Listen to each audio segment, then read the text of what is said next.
the Catechizing Counselor on this edition of Truth and Love.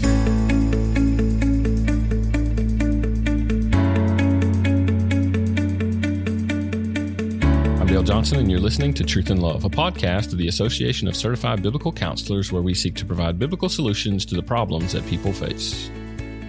I'm thrilled this week to have with me Dr. Sinclair Ferguson. He's taught for many years at Westminster Seminary in Philadelphia and is currently Chancellor's Professor of Systematic Theology at Reformed Seminary and a teaching fellow with Ligonier Ministries. He currently serves as an honorary associate preacher at Trinity Church, Aberdeen, Scotland.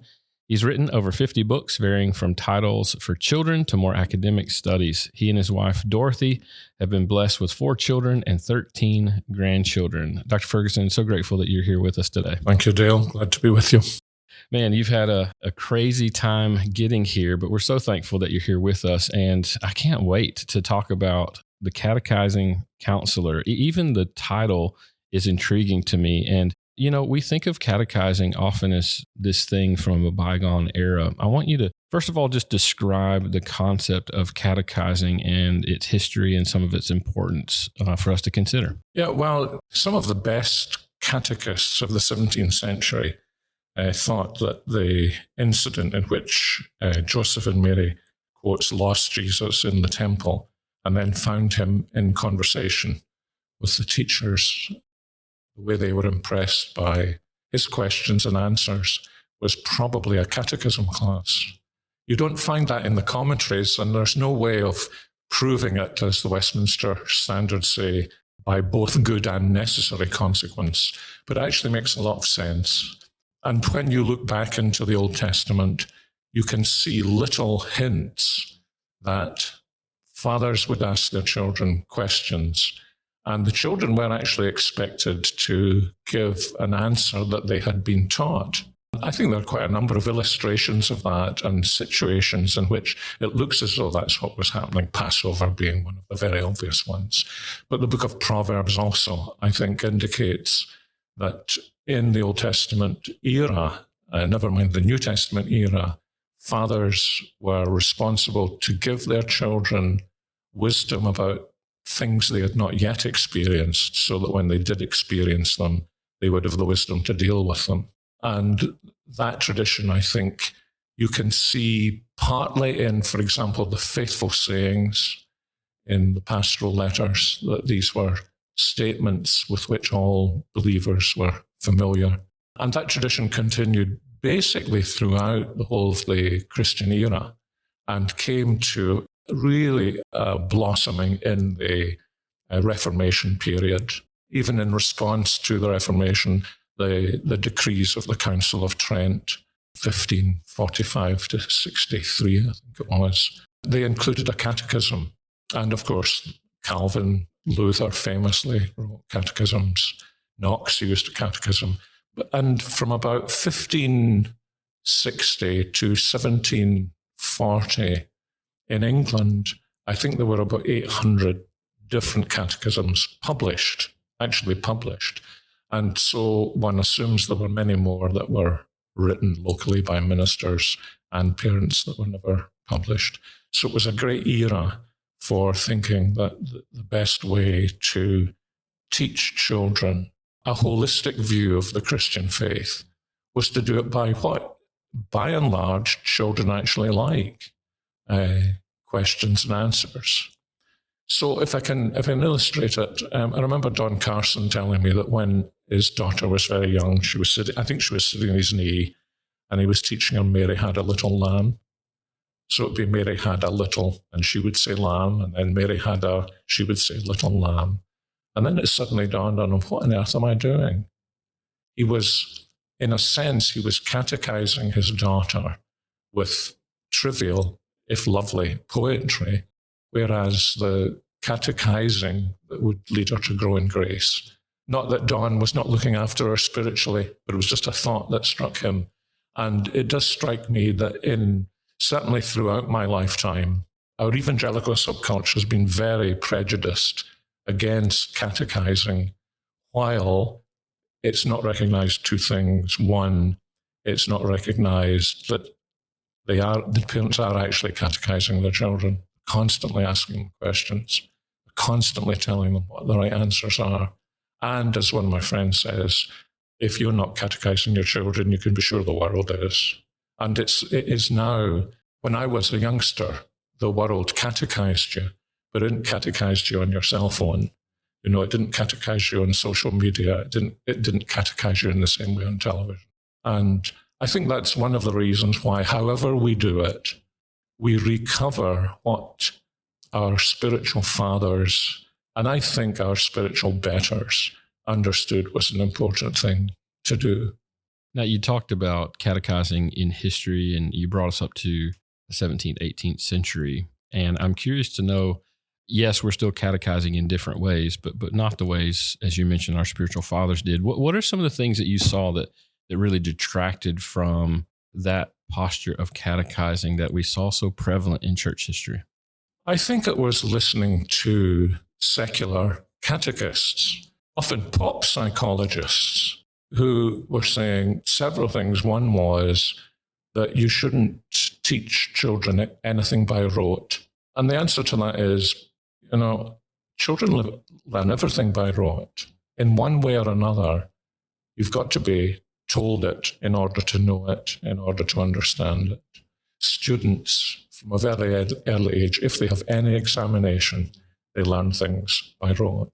So I see that as a tremendous lie that was foisted on the church and on parents who probably didn't have the discernment to see what was actually happening. And then I think the other thing was the notion that you shouldn't talk to children about spiritual things because they're not ready for it. And I think I found, just by observation, that often children were actually asking deeply spiritual questions, even if they were unchurched. They're theological creatures, after all. They're made as the image of God, however deformed that image may be. And the response their parents were giving was, you shouldn't be thinking about that. And, you know, I can imagine a frustrated child saying to his or her parents, but I am thinking about that, help me. And so that response was really, I think, a disguise for, I don't want to think about that. I don't really want to face up to spiritual realities. And I think that became so prevalent. And the church actually became so weak, at least in my own country, it became so weak that what had been standard fare and wonderful when it was done well, I grant it can be done badly. But very often the easiest way to damn good things is to point to aberrations of the way in which they're applied. If I can give you a humorous example, when I was in Scotland, if people wanted to nix any idea I had, they would say, that's one of his American ideas. You know, there are cheap and easy ways to deal with things. And I think there are other reasons, but I think these are probably the underlying ones. We saw catechizing utilized so much throughout church history. Obviously, there was a value in sitting down with your children, teaching your children, even used among adults as well, just to enrich the church's thought on Christ, on good theology, on the realities that the truths of scriptures give to us. Talk about the value of catechizing and the ways in which, you know, something you think about a lot with the Puritans, how they valued it, why they thought this was an important way to teach and to train. Well, I think there are several levels here, Dale. One actually was a level of basic education. So some of the catechisms were kind of basic educational tools in which even when you were learning the alphabet, you would be learning the gospel. So they were like a very simple form of some of the children's books you see, A, B, C, D, or 1, 2, 3, 4, where both letter and number are taught to the child, but they're taught in the context of what is essentially a biblical worldview. You know, here is Z, as I would say, or Z, as Americans might say, and there's a zebra or a zebra, and God made the zebra. Isn't this amazing? God made this zebra. Isn't God's imagination fantastic? Isn't he a wonderful God? Isn't the zebra beautiful? And what we call in the United Kingdom the zebra crossing. Isn't that a great thing that God made a zebra so that there would be zebra crossings, so that we would be safe crossing the road? So there were very basic ones like that. And then as the child grew, one of the things I think very strongly, I'm absolutely convinced of this, was, and this is a slightly ethnically prejudiced statement, in Scotland, it taught youngsters how to think, and how to think from first principles. So I sometimes say, so you don't like catechisms, but write one for me. Just humor me and write one for me. So now tell me, what is the first question you ask in a catechism? And somebody who's not familiar with the catechisms, by and large, will be struggling with questions like, do I begin with God? Do I begin with the Bible? Do I begin with Jesus? And I think the beauty of the best catechisms was the way in which they asked the right question. And in order to ask the right question, you do actually have to have some sense of the right answer. If you ask the wrong question, you'll not get the right answer usually. But then to ask the next question, what is the next question that arises from the first answer, so subliminally, without saying, I am going to teach you how to think from first principles. The children were learning to think from first principles. And, as I look back on the 18th and 19th centuries, even in general life, in areas of philosophy and areas of practical science, engineering, the Scots invented nearly everything, and whether that's true or not, of course, it's a nice thing to think. What was it that was distinctive in the culture? Because I think an analyst or a sociologist seeing a spike like that, a medical analyst seeing a spike in certain diseases would say there must be something in the water there, or something in the air there. That when you ask that question, what was there distinctively there? And the one thing that was distinctively there was the almost universal use of the catechism. It was used. Scotland did not have Christian schools because of the assumption that the schools would be Christianized by the teachers. And even in the 1950s, when I was in elementary school, my teachers, who looking back, I think may have belonged to the church, but didn't give me the feel of loving Christ. Religious education was rote memorization. So I was unchurched. My family didn't go to church till after I became a Christian. And my brain is stacked with memories of walking into a class. I was moved from one year to another. I went into the classroom and the children were all sitting chanting. And Jesus went up onto a high mountain. And when his disciples came to him, he sat down and he opened his mouth and taught them, saying, "Blessed are the poor in spirit." I had no idea what was going on. But we learned Sermon on the Mount, Isaiah 53, parts of Psalm 107, 1 Corinthians 13, by rote. And now I look back and think, wow, that is still with me, even in the King James Version. So that this was an investment for life. So it was said of Robert Louis Stevenson, the author, whose parents were devoted Christians, very famous lighthouse builders, that the Shorter Catechism never left him, even when he wanted to leave the Shorter Catechism. And sometimes it's been thought that even the paradigm of Dr. Jekyll and Mr. Hyde was like almost in Robert Louis Stevenson's day, only a possible way of conceptualization for somebody who had been reared in biblical background and the teaching of the catechism. You think about catechism, you mentioned first principles. I think that's absolutely critical. We talk a lot in biblical counseling about teaching people a Godward orientation. I know my wife and I have, however feeble, we've tried to raise our children in that way to have a Godward orientation. And really that's what the catechizing does, is it's getting primary questions that we would raise naturally as we experience the world around us, which God has made, and then learning to answer those as if this is God's reality. So I want you to talk about the value of that, not just in children, but even ways that we can use that in the church to encourage understanding of God, Godward orientation, first principles,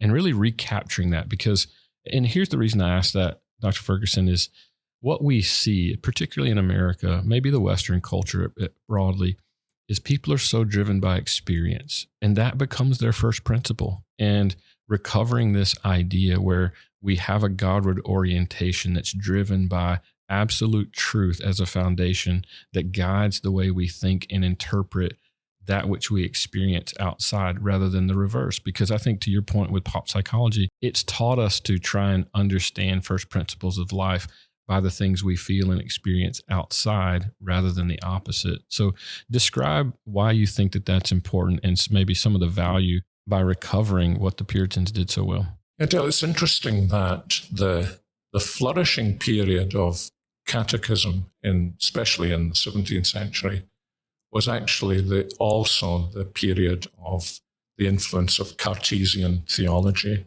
Descartes, and the turn to the self that was characteristic of his philosophy. And it's always intrigued me that against that philosophical background, that eventually, people think that what happens in the universities doesn't really influence them, but it gets to them eventually. And it really was, the 17th century, for all kinds of reasons, was an era when there was a real turn towards the self. And we have lived through another period, which for different reasons has been a turn towards the self, intellectually, morally, psychologically, in terms of self-identification. So that in itself, I think, should make us think, were they onto something that we should be onto? And I think I would say about the catechetical instruction was that without saying this, without articulating this, it was doing a couple of things. It was dragging people out of their almost genetic subjectivism into the objectivity of the truth of the gospel, and then being dragged out of it by it. That was then like a drip coffee machine through the questions and answers. It was recrafting the way they thought. Or sometimes I think I could put it this way, that the catechism was like a visit to the optometrist when your vision was very, very hazy, and he was prescribing new lenses that would not only help you see the objective world clearly, but would help you relate to it objectively. So I do see there was a great power in the teaching because of that, dragging us out of our self-obsession to a God-centeredness, and then reorienting the way in which we see the world. And I often think that's a paradigm shift. And sometimes when you're speaking to people, I think there's almost no point in me disagreeing with you about this. What I need to try and do, and I think this is what the ministry of the word does over the long period, is it begins to chip away and melt the old paradigms, which really are paradigms of this world, and teach us the new paradigms of grace. And, in glory we will get there, but to varying degrees, that is constantly going to be a challenge and a struggle. One final question, and I'm intrigued by this. We have used catechesis in our home. We've used one written by Tom Askell, and it's Truth and Grace. Has been very, very helpful in our home. He does what you were describing in having different ages and stages, verses to memorize, questions to ask, and so on. Of course, the Westminster Shorter we've used at times in our home, the Heidelberg. Give some ideas of practical things, because I'm thinking of this not just in child rearing, but also even in the counseling room. We have so many people who are coming to churches who did not grow up in church. They don't have some of those foundational principles. They don't know where to begin theologically. And sometimes catechesis can be a way to help introduce them to primary truths from the Scripture, stories from the Scripture. What are some of the places where you would say, here's a good place to start? Start getting yourself saturated with the truths that come from these types of catechisms, and maybe even start using them to help people to think. Yeah, I suppose my default, just because of who I am, is the shorter catechism, obviously. I think in many instances there could be a case for an individual or a group of individuals saying, let's write a 20-question catechism and say to everyone that we are seeking to give counseling wisdom to, this is your homework. My suspicion often pastorally has been people come, like you're a spiritual physician, and they come and they tell you what the problem is. For example, I remember visiting my dentist. I had toothache, and he's poking around in the other side of my mouth. And I'd known him for many years. And once he got his hand out my mouth, I said, actually, the pain's on this side. He said, I know. But what I'm looking for is the cause of the pain. And the cause of the pain may be on this side. And I think sometimes I've found people have come and said, this is my problem. And the beauty of Christian theology is that when you have a grip on the whole body of divinity, you see how everything is connected, and that what the individual presents as his pain because of a particular symptom is not necessarily the cause. And so I think one of the things that would be helpful for people would be, and I guess you could have a whole variety of catechisms geared to particular issues that people had. This, you may think I'm treating you like a child, but I'm really treating you.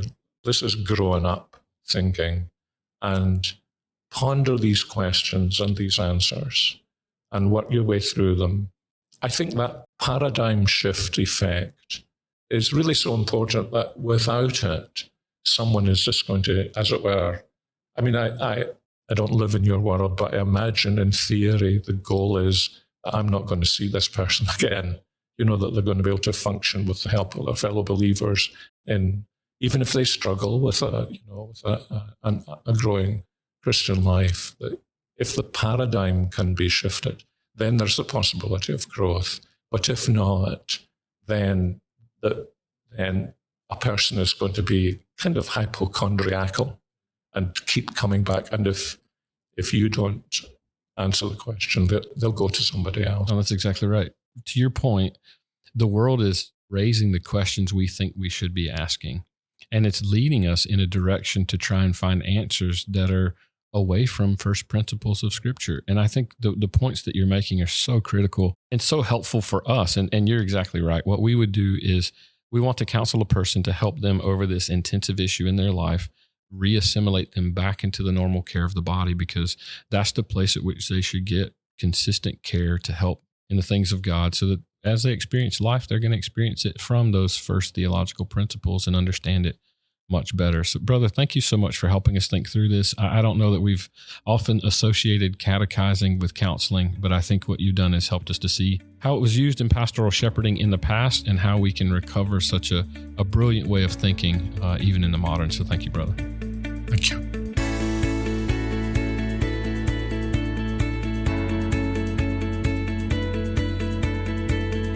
You're listening to Truth and Love, a podcast of ACBC.